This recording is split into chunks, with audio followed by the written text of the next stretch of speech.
Akashvani presents Morning News.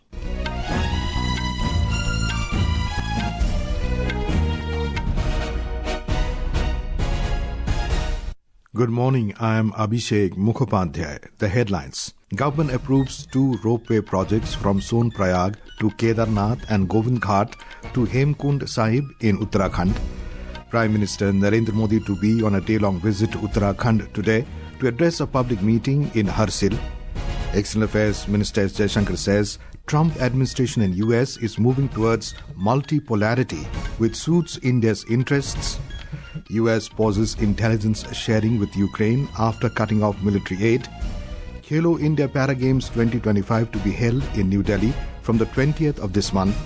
And in cricket, New Zealand set up summit clash with India in Champions Trophy after beating South Africa by 50 runs in Lahore.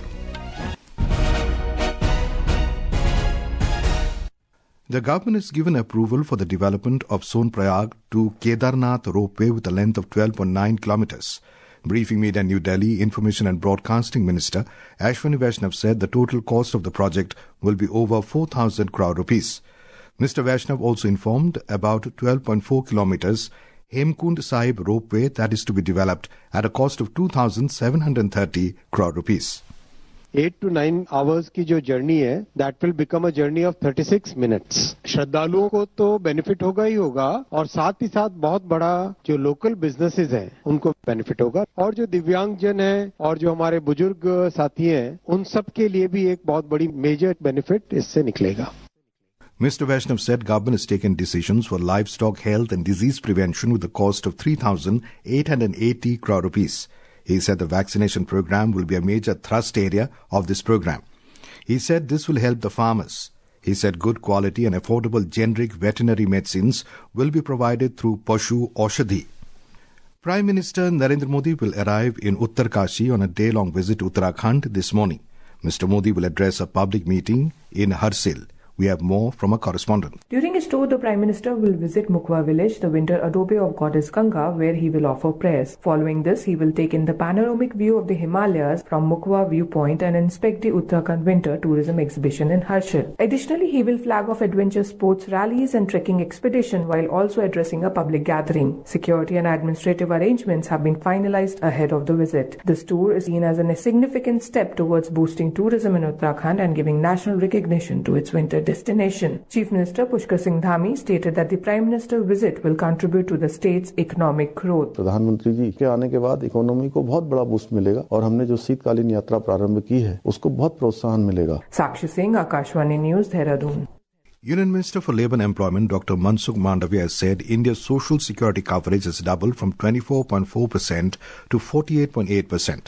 Addressing the post-budget webinar on the theme Investing in People, the minister emphasized that a nation's greatest asset is its people. He added that 10 new employees State Insurance Corporation ESIC medical colleges have been approved with plans for 10 more in the pipeline. The minister outlined the government's mission to skill and empower India's youth, ensuring that Indian talent makes a global impact. He further highlighted the roadmap for Viksit Bharat by 2047. Mr. Mandavia stated that investing in people is not just an economic decision, but a social, moral and cultural commitment towards an educated, healthy and empowered society. Jammu and Kashmir Chief Minister Omar Abdullah, who holds finance portfolio, will present economic survey in the Legislative Assembly today. The economic survey for the year 2024-25 will be tabled in the House a day ahead of presentation of General Budget by Mr. Abdullah in the Assembly. The budget session of Arunachal Pradesh Legislative Assembly will begin today with the Governor's address. 4 bills, the Arunachal Pradesh Goods and Services Tax Amendment Bill 2025, the Arunachal Pradesh Arun Parivar Patra Authority Bill 2025, the Arunachal Pradesh Public Premises Eviction of Unauthorized Occupants Amendment Bill 2025, and the Arunachal Pradesh Floodplain Zoning Bill 2025 will be introduced in the State Assembly today.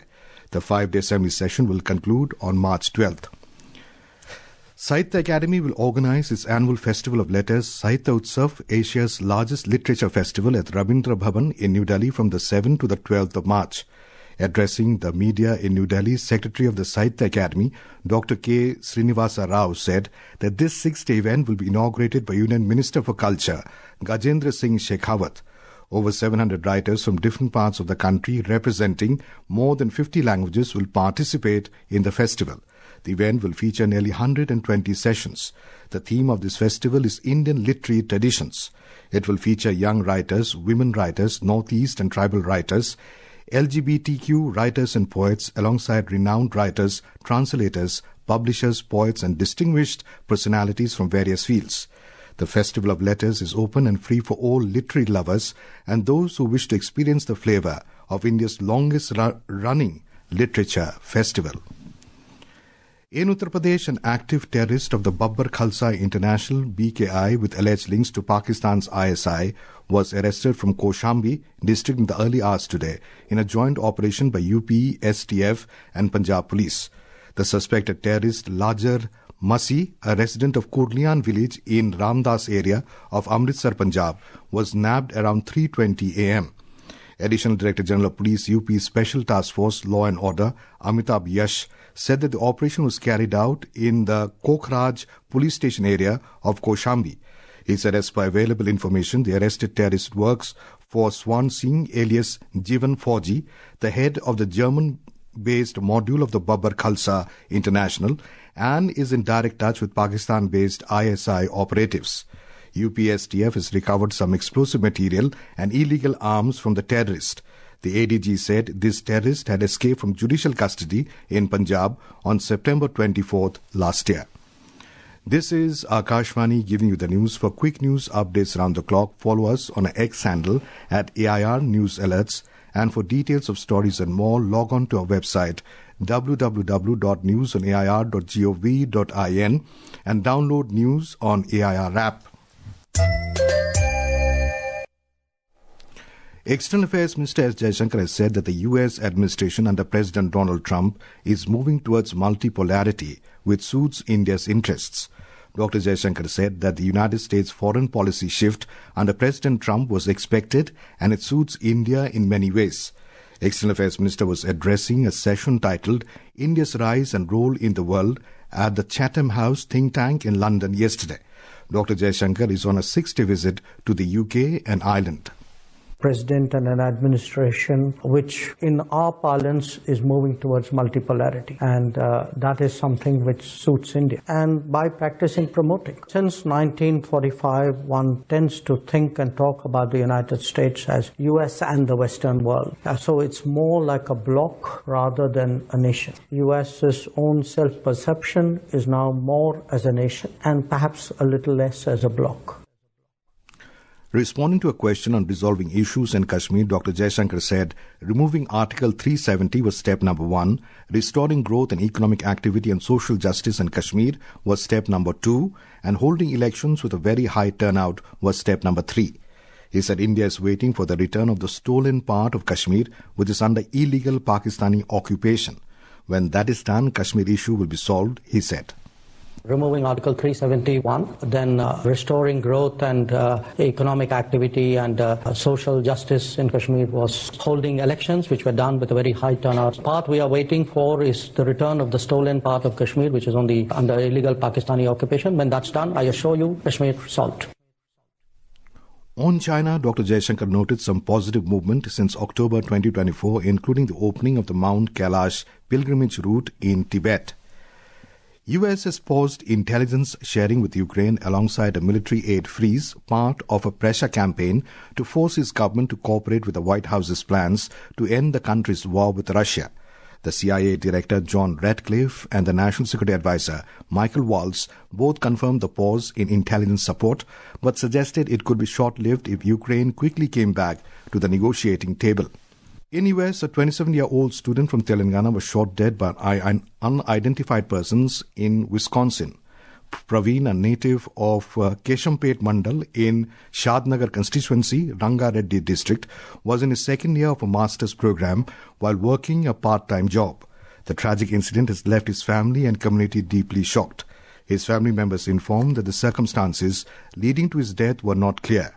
More details are awaited. US President Donald Trump issued a stern ultimatum to Hamas demanding the immediate release of all hostages held in Gaza, along with the return of the bodies of those killed. His warning came just hours after the White House confirmed it was engaged in direct negotiations with the militant group, a move that marks a shift in US policy.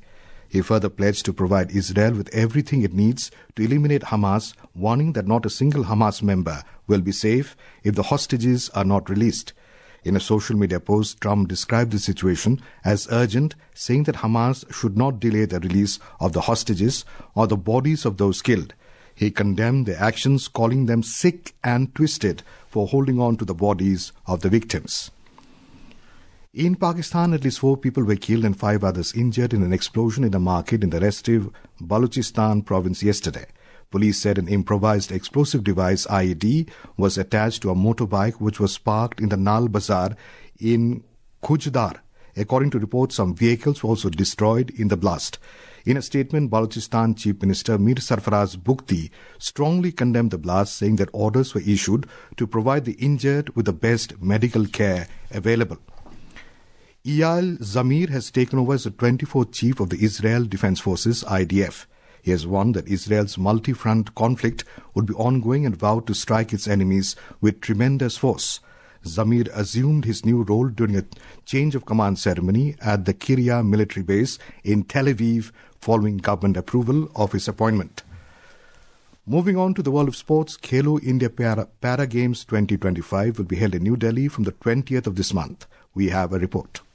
Youth Affairs and Sports Minister Dr. Mansukh Mandavia has announced that the second edition of Khelo India Para Games 2025 will be held in New Delhi from 20th to 27th of this month. Around 1,230 para-athletes will compete in 6 disciplines during the Games, including the medalists from the Paris Paralympics 2024 and the Asian Para Games 2022 held in Hangzhou, China. Next, in the ICC Champions Trophy 2025, New Zealand set up the summit clash with India, beating South Africa by 50 runs in the second semi-final at Gaddafi Stadium in Lahore last night. The final match of the championship will be played between India and New Zealand at Dubai International Stadium on Sunday. Next, we have news from Indian Super League football. Odisha FC defeated Jamshedpur FC 3-2 at the JRD Tata Sports Complex yesterday. Today, Hyderabad FC will clash against Punjab FC at 7:30 p.m. in Gachibowli Stadium, Hyderabad. And finally, in Orleans Masters Badminton Championship, India's 19-year-old Ayush Shetty delivered a stunning straight games victory over former world champion Loh Kin Yew of Singapore in the round of 32. It was a mixed day for India. The experienced HS Pranoy made a winning start, beating world number 24 Wang Zhu Wei of Chinese Taipei in 3 games. Fellow Indian Kiran George went down to Jia Hing Jason Tay of Singapore in 3 games. With Neelam Kaushik, Aishwarya Rainigam, Akashvani News, Delhi. And now for a look at today's newspapers, it's over to VC Pramod. Thank you, Abhishek. The Asian Age quoting Prime Minister Modi says, the day not far when India is a $5 trillion economy. While Business Standard quotes the Prime Minister as saying, budget paves the way for a strong workforce. Cabinet nod for 2 ropeways in Uttarakhand, reports Hindustan Times. The Statesman quotes Finance Minister Nirmala Sitharaman as saying, Vishwas Bill 2.0 decriminalize over 100 provisions.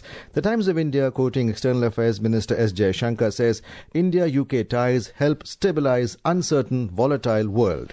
Zelensky is open to peace talks. Minerals deal, says Trump, reports The Hindu.